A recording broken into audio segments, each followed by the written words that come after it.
we'll think all the things in algorithmic prospects. So, yeah.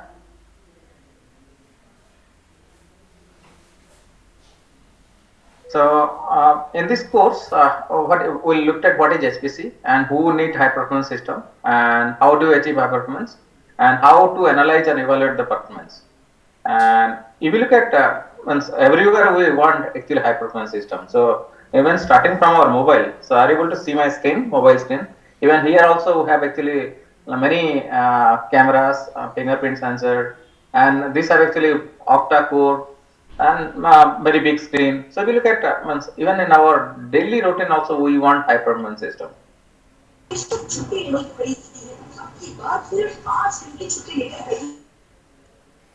So earlier days, what used to happen? So the high performance means actually very handful people have access to the computing system. But nowadays, almost everyone have access to the computing system, starting from mobile, laptop, and nowadays high performance computing system means people think of actually cloud and grid. So that we call as high performance. Otherwise, by default, current day scenario high performance big HPC system and grid and cloud system we call as high performance. But in general, one will look at from the basic theory point of view. So everywhere we require high performance. Okay, then who need high performance? Every places we require high performance system, but specifically some job ones where particularly machine learning cases, media data analytics or social data analytics, then weather predictions. There are many places where we require actually very high performance. In GPU also many applications we require very high performance, otherwise it is very less. And high performance, so high performance increase core, increase FPU uploading point unit or execution unit, increase RAM, increase many things. So there are many ways we can. And how do you analyze the performance? Analyze or evaluate the performance. Evaluation analysis means how it will perform. Evaluate means given a system and benchmark, run the benchmark of the system and find out how much performance we are getting. So in general, benchmarking is used. Theoretical analysis and benchmarking. So let me ask you very small questions. So do you know about this mobile platform? So Apple A14, A15, then Qualcomm Snapdragon, then MediaTek, and all mobiles. How people measure the performance? So what benchmarking people use? So anyone can tell from the student There are side. some scores, sir, Antutu scores. Yeah, NT2 is benchmarking tool. Okay, so NT2, Geek, then 3D Mark. There are many such. So they before means releasing the phone, they test the means benchmark the phone. So before selling to the market, so they try to evaluate the performance of the phone, and based on that they rank and they put the price rank.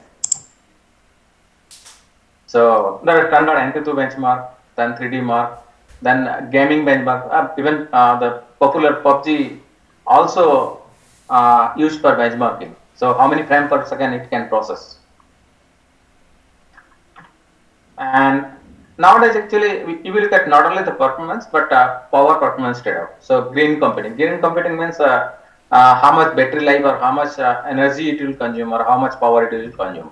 So power and energy both are similar, but it is different. So power means instantaneous power, and energy means how much power into time. So power into time is energy, and only power is instantaneous power.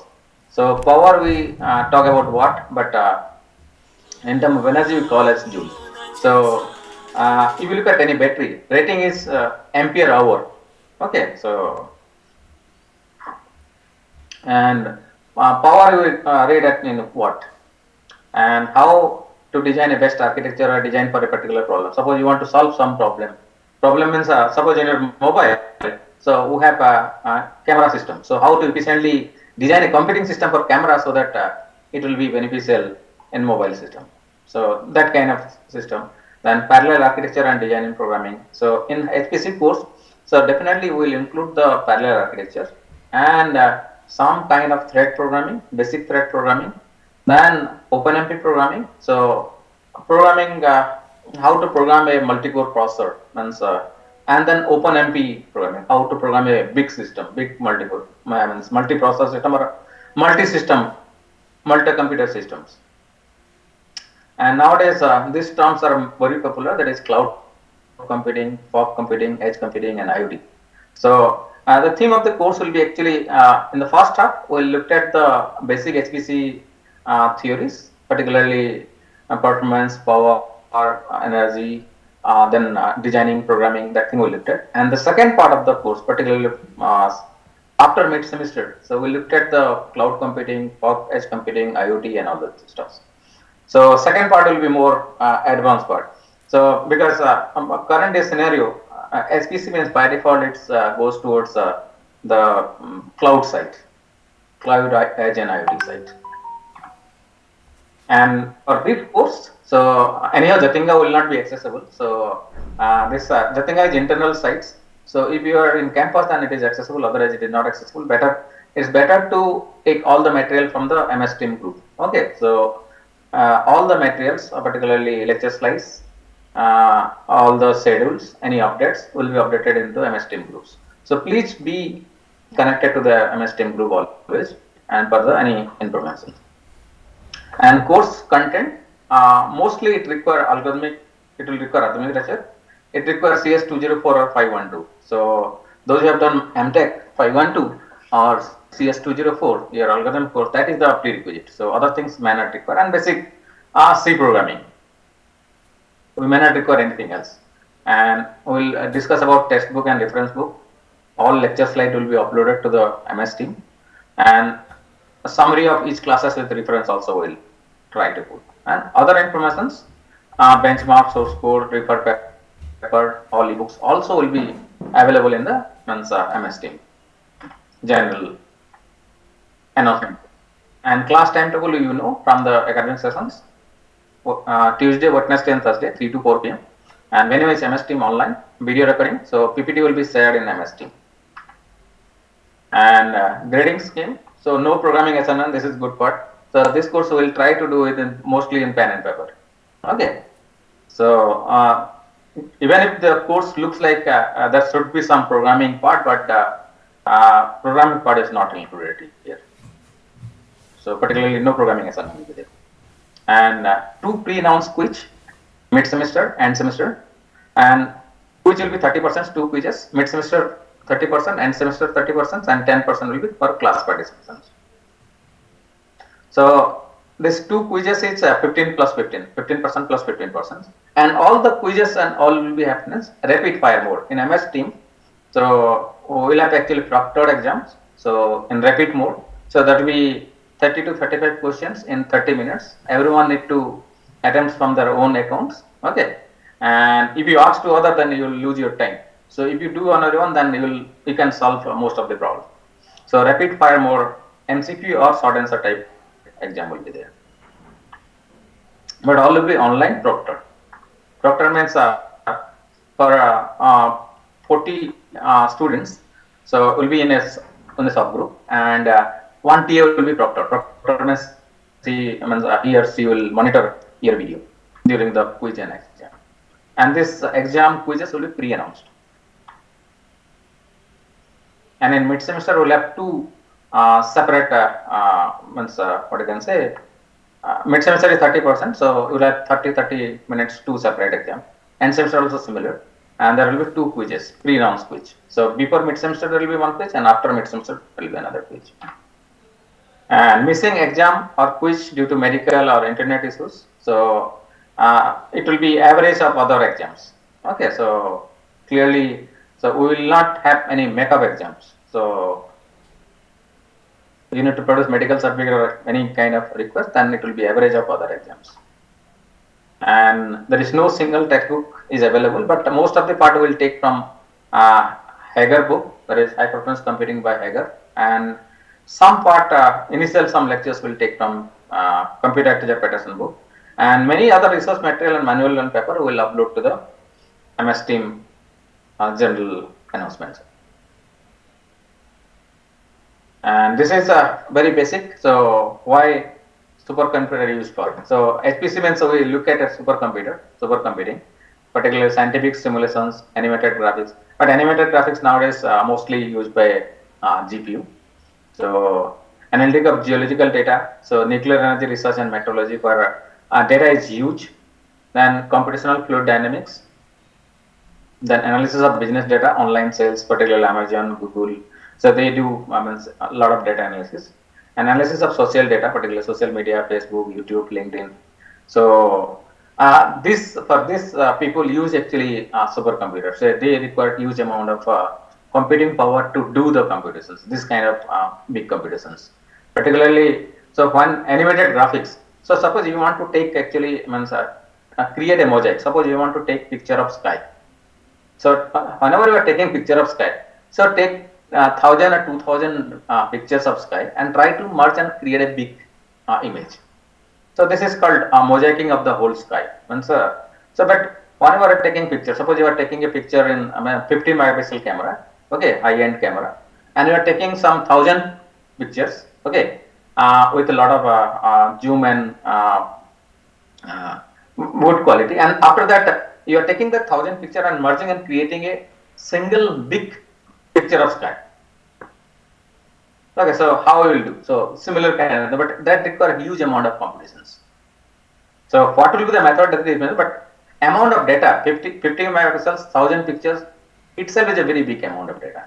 And whenever they do for real scientific research, so particular astronomy research, they not only looked at 1,000, but they may require some 10,000 or 15,000 or some millions of picture of sky, and they try to merge. So analytical analysis of geological data, then nuclear energy. So there are many, and computational fluid dynamics. This is actually again particular NAMD, molecular dynamics simulations. So whenever you simulate molecules, so if you want to simulate a very small amount of what I can say uh, uh, thin material also, it requires huge amount of computation because number of molecule in a small area will be huge, 10 to the power 10 or 10 to the power 15 numbers of molecules. And if you want to simulate the interactions, then you require huge amount of computations. And how do you achieve the high performance? So performance is in generally we say flops, floating point operation per second, or if you don't have actually floating point operations in your system, then we can say MIPS. So million instruction per second or million operations per seconds. Okay. So not only floating point, but operations you can say. So either addition, subtraction, multiplications, operations. Or per data how much processing you are able to do, or how much data you are processing per seconds. So high performance, if you increase the flops or MIPS, then you can achieve the high performance. And how to increase? So increase number of FPU. Suppose you take your system, so your PC system. So in your PC system, we have a processor. Inside processor, we have floating point units or FPU. So in case of flops, we are increasing FPU. In case of general operations, we increase the number of FPU. So functional unit. Okay, so number of functional unit. If you increase, then definitely it may increase the performance. So increase the number of processor in system, increase the amount of register, cache, RAM of the system. So particularly memory cycle you try to increase. Use different cache or RAM mapping or management policy to increase the performance. So there are different way of increasing the performance. So for computing systems, and another, these are actually architecture level. So again, if you go to higher level, restructure the program. So whenever you are writing a program, so your program may not be good way. So you restructure the program. Use different language, you may get better performance. Use different compiler, you may get different performance. And on top of that, use different algorithm or approach for the same problem. So this is again high level. So in this course, we will try to look at from the using compiler prospects, then using algorithmic approach we will not look at, but resource management approach we will look at. Okay.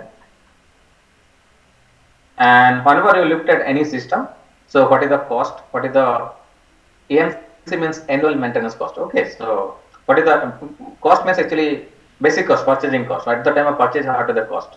That is called one thing is maintenance, thing is capital. So how much you are investing initially? So there is capital cost, and maintenance cost is AMC, and how much it consume power consumption. That is also another things we need to look at. And if you look at all three things are different way. So one is from the this this from hardware prospect, this is from kind of software or high level prospect, and this is from the cost AMC and power, this is from the economy prospects. Okay, so sometimes we need to look at from the economy. Economy means from the setting up point of view. So from user point of view, we need to look at. So not only from the programmer point of view, this is programmer point of view. This is designer point of view, and this is the user point of view. So are able to see the difference? That's one is designer point of view, programmer point of view, and user point of view. And so this is again so how to increase the performance of system. So increase the number of FPU.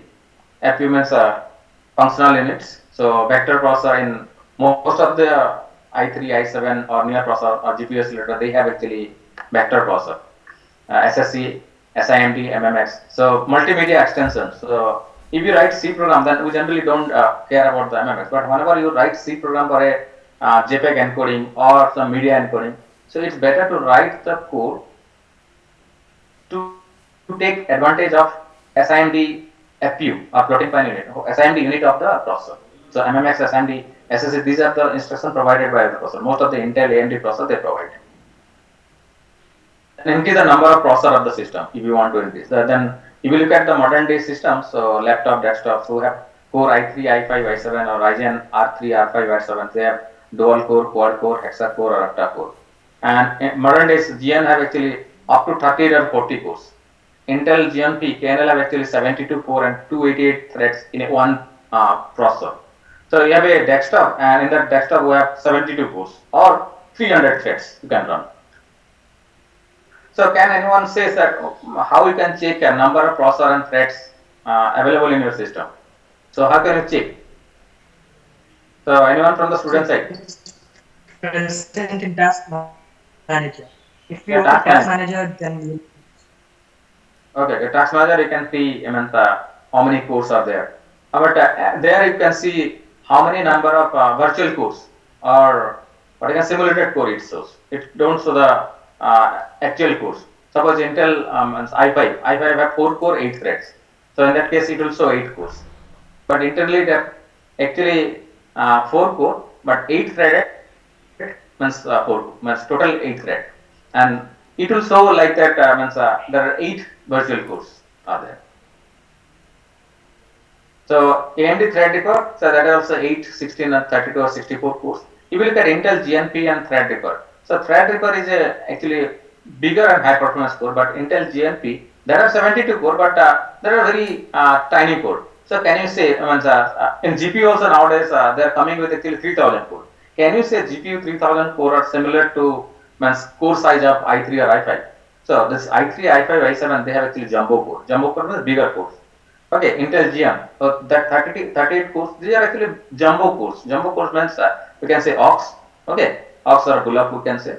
Or the next thing is chicken, and third one is ant. Okay, so this Intel GNP have 72 core. That have actually 72 chicken, very small size. But Xeon and Core or Ryzen, so they have actually little bit high performance bigger core. Okay. Yes, AMD Threadripper also they have jumbo core. So this is kind of ox kind of thing, bigger core. And increase the amount of register, cache or RAM of the system. Big register file or cache, it is power hungry, but it will give high performance. And nowadays most of the laptop desktops are coming with NVRAM or SSD. So no disk movement, it is fast and costly, but it is very fast. And most probably in the next decade, in 2020 to 30, so we will not see any laptop or desktop with actually hard disk. So we will see SSD. So hard disk will be phased out. So if you look at the technology trend, so if this we are going through history, okay, so desktop, if you look at very old system, 8086 or 80386, processor, motherboard, co-processor. So processor was not able to complete the floating point operations. So processor are accompanied with actually floating point unit. Then graphics card, RAM, audio, Ethernet, it was separately added to the system. Okay. Then if you look at Pentium kind of Jamana, means in 2003, 4 time. So the core processor or inside processor, that means floating point capability was included inside processor. Still, motherboard have actually audio and Ethernet. And in motherboard, we need to have add separate graphics card on top of that in motherboard. The Pentium desktop. And if you look at Pentium 4, so graphics card also it is added. And some graphics are included in the motherboard. So in motherboard have some basic graphics, and we can put graphics audio in motherboard. In modern days, so after 2010, what I'm saying, so Intel Core processor or Ryzen processor, they include some part of graphics inside processor.